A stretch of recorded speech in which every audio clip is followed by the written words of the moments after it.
सवर you all दोस्तों, आज हम डिस्कस करेंगे HDFC बैंक में और उस मंडे को इसकी क्या पॉसिबिलिटी है वो भी हम जानेंगे।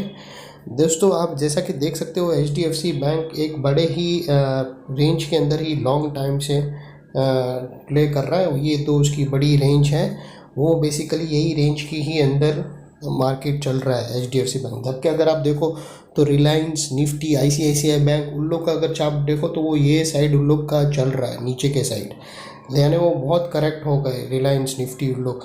बट अगर आप यहाँ देखो तो ऐसा नहीं है, HDFC बैंक में सिनेरियो अलग है। वो फ्लैट करेक्शन के अंदर ही चल रहा है और बाकी जो है वो बाकी सब लोग के करेक्शन के एंगल है वो अगर आप देखो तो वो ऐसे है, ऐसे जोन में है। तो अगर आप देखो तो HDFC बैंक अभी फ़िलहाल इतना फॉल नहीं हुआ है। फॉल तो हुआ है, ज़बरदस्त फॉल हुआ है, लेकिन उसकी जो फॉल की जो एंगल है ना वो एक अलग है और वो भी करेक्शन का एक पैटर्न होता है। तो अभी हम देखेंगे दोस्तों इसकी क्या आगे पॉसिबिलिटी है। HDFC बैंक ने फ़िलहाल ये एक रेंज जो उसका हाई है वो उसका जो हायर हाइज है वो नीचे की तरफ ही शिफ्ट हो रहा है। वो एक बहुत ही नेगेटिव संकेत है स्टॉक के लिए।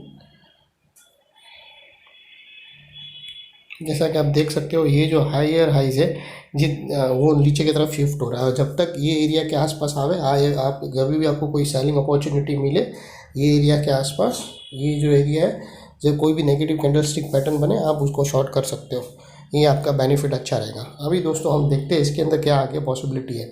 तो दोस्तों जैसा कि मैं बता रहा हूँ कि उसका एक जो मेन एरिया है ना, और आप लोगों को बता दूँ, जैसे ही ये एरिया काटेगा, ये जो बड़ी रेंज है ना, अगर वो एरिया कटेगा तो ये बड़े इन्वेस्टर लोगों के लिए, जो लॉन्ग इन्वेस्टर है, जो लॉन्ग टर्म के लिए है, उन लोग की, क्योंकि ये जो लो है ना, ये जो स्विंग है, ये बहुत ही इंपॉर्टेंट लेवल है लॉन्ग टर्म वाले लोग के लिए। क्योंकि इसके अंदर है ना, अभी भी अगर देखो तो मार्केट इतना गिरा है।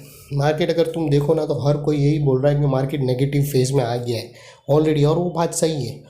लेकिन अभी तक है ना HDFC बैंक नेगेटिव फेज़ में नहीं आया है, क्योंकि अगर आप देखो तो सब लोग की पीछे की इलियट की फोर्थ वेव कट हो गई है, जो एक मतलब एक फाइनल इम्पल्स रहता है, फाइनल स्विंग लो रहता है। लेकिन HDFC का अभी तक वो स्विंग कटा नहीं है। तो अभी तक जो बड़े इन्वेस्टर जिसने बाई किया है वो अभी भी अपने स्टॉप लॉस पे होल्ड है। जैसे ही ये एरिया कटेगा तो ये जो स्विंग है ना, वो लो स्विंग, ये एरिया कटा यानी ये जो स्विंग है वो कटेगा, उसके बाद ये बड़े इन्वेस्टर लोगों का स्टॉप लॉस हिट होगा और लोग बाहर निकलेंगे टेम्प्रेरी। फिर एक नया हाई होगा आगे जाके, वो तभी वो री एंटर करेंगे, या फिर अगर स्टॉक नहीं यहाँ से हाई हुआ तो इधर एंटर करेंगे। उन लोग को प्रॉब्लम नहीं है कि ऊपर से मिलेगा, लेकिन उन लोग मोमेंटम में एंटर होंगे। ये एक ऐसी ही स्ट्रेटेजी होती है चार्ट को देखने की। तो ये जो स्विंग है ना दोस्तों वो बहुत ही इंपॉर्टेंट है और मार्केट काफ़ी हद तक उसके पास आ गया है, अभी बहुत ही डेंजर जोन पे है HDFC बैंक। तो ये आप लोगों को अलर्ट करने के लिए था अपसाइड स्टोरी। अभी हम डाउन साइड देखेंगे कि मंडे की, ट्यूसडे की क्या पॉसिबिलिटी है। तो दोस्तों आप लोगों को बता दूं कि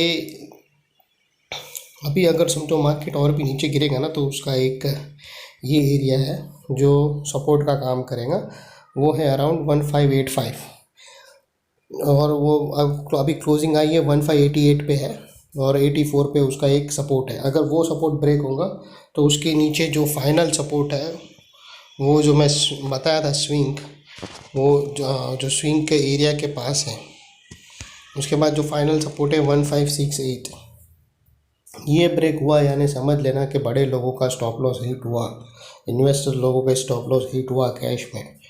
तो उसके बाद फिर मार्केट और भी नीचे आएगा और उसका एरिया मैं आप लोगों को बाद में बताऊंगा। अगर चलो बता भी देता हूँ, क्योंकि मैं शायद कभी वो वीडियो नहीं भी बना पाया, तो आप लोगों को बता दूँ। उसके बाद फिर सीधा स्ट्रेट वन साइड आएगा 1528, ये बहुत ही इंपॉर्टेंट है। लेकिन अगर 1568 को अगर समझो ब्रेक करके ऊपर क्लोज कर दिया तो भी बच जाएगा, लेकिन उसके नीचे क्लोज किया तो बड़े लोगों की सेल पोजीशन उन लोग की होंगी और उन लोग का कुछ हैजिंग भी रहेगा साथ में। ये सेल करेंगे तो उन लोग कुछ रहेगा जो उसको हैज करेंगे अपनी पोजीशन को। तो ये एक इम्पॉर्टेंट लेवल है। और ऊपर के साइड सिर्फ अभी फ़िलहाल एक दो ही रेजिस्टेंस है, एक है 1600। अगर 1600 अगर ऊपर साइड स्टार्ट हुआ तो ये उसका 1600 उसका फर्स्ट रेजिस्टेंस रहेगा, और सेकंड रेजिस्टेंस अगर देखो तो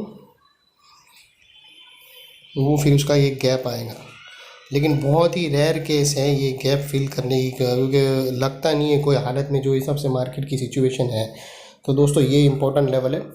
अप साइड में उसका जो टॉप रेजिस्टेंस आएगा, अभी जो फिलहाल क्लोजिंग है 1588, 1588 के बाद अगर ऊपर की साइड शुरू किया तो उसका फर्स्ट रेजिस्टेंस आएगा 1600, 1600 को भी अगर पार कर दिया, जो कि लगता नहीं है, तो जाएगा 1625, 1625 पे तो बेचेंगे, क्योंकि पता है क्यों ऊपर जाएगा तो सेलिंग क्यों आएगी, इसलिए नहीं कि ऊपर उसने गैप है, वो रेजिस्टेंस एरिया है, इसलिए नहीं, क्योंकि यहाँ पर है ना किसी को निकलने का मौका ही नहीं दिया है। HDFC बैंक जो हिसाब से गिरा ना, उसने किसी को, लोगों को निकलने का मौका ही नहीं दिया। उसने ग्रीन कैंडल के बाद, जनरली क्या होता है, ग्रीन कैंडल के बाद एक रेड कैंडल बनती है, वहाँ पर लोग निकल जाते हैं, लेकिन इसने ग्रीन कैंडल के बाद सीधा ही रेड कैंडल गैप डाउन में दे दिया, लोगों को निकलने का मौका नहीं दिया। तो जैसे ही मार्केट ऊपर जाएगा तो लोग जो फंस गए ना, उन लोग अब लॉस में निकलेंगे, तो मार्केट और भी वीक हो जाएगा HDFC बैंक। तो वो चीज़ है, तो उसीलिए 1625 पे तो पहुँचेगा ही नहीं, उसके पहले ही है ना 1600 पे पहुँचते ही जो बेचारे फंसे वो निकलेंगे बाहर।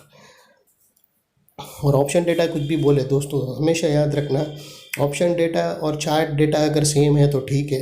ये मेरे जो बॉस है ना, जो NSE एकेडमी में जिसके पास मैं सीखा हूँ, जिसके पास के वो एक वेटरनरी टेक्निकल एनालिसिस है, जिसको 35-40 ईयर्स का एक्सपीरियंस है, उनका कहना है दोस्तों कि जब भी ऑप्शन डेटा और चार्ट डेटा दोनों से सही, दोनों चीज़ सही बता रहे ठीक है, और अगर समझो ऑप्शन डेटा और चार्ट एनालिसिस दोनों अपोजिट है, फॉर एग्जांपल चार्ट बता रहा है कि इस मार्केट नीचे जाएगा और ऑप्शन डेटा बता रहा है मार्केट ऊपर जाएगा, पोजीशन सबसे ज़्यादा ऊपर बनी है, तो हमेशा रखना पोजीशन को चेंज होने में ना 15 मिनट में सारी पोजीशन चेंज हो जाती है, फटाफट स्टॉप लॉस सब लोग निकाल के फटाफट ऑलरेडी ट्रिगर करके घुमा देते अपनी। आप लोगों को शॉक हो जाएंगे, अरे 15 मिनट पहले तो इधर पे इतना ओपन इंटरेस्ट था, नीचे कैसा ओपन इंटरेस्ट आ गया इतना जल्दी। ऑप्शन डेटा को चेंज होने में टाइम नहीं लगेगा, लेकिन चार्ट चेंज नहीं होगा। तो हमेशा कभी भी डाइवर्जन हो ऑप्शन डेटा में और चार्ट डेटा में, तो हमेशा चार्ट ही जीतेगा, चार्ट ही। याद रखना, डेटा वेटा कुछ काम का नहीं आता, डेटा फट से घूम जाएगा 15-20 मिनट में, आधे घंटे में पूरा खेल ख़त्म हो जाएगा। चार्ट कभी घूमेगा नहीं, चार्ट अपनी पोजीशन एक ही चीज़ दिखाएगा। तो दोस्तों ये थी एनालिसिस HDFC बैंक की, और ये लेवल बहुत ही इंपॉर्टेंट है, आप लोग ज़रूर उसको नोट कर लेना फ्रेंड्स। और मेरी चैनल को सपोर्ट करते रहना और अपने फ्रेंड्स को शेयर करते रहना दोस्तों, और उनको भी कहना कि मेरे चैनल को सब्सक्राइब करें। Thank you.